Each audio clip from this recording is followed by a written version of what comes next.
உனக்கு 2 நாள் டைம் கொடுக்கறேன். அதுக்குள்ள இந்த வீடு சரியாகணும். இல்ல இந்த வீட்டை எரிச்சிட்டு எங்க அப்பா வீட்டுக்கு கிளம்பி போயிடுவேன்.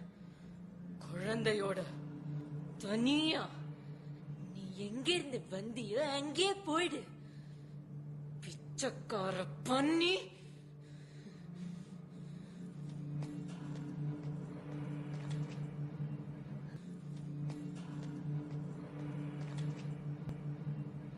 Careful. I love you.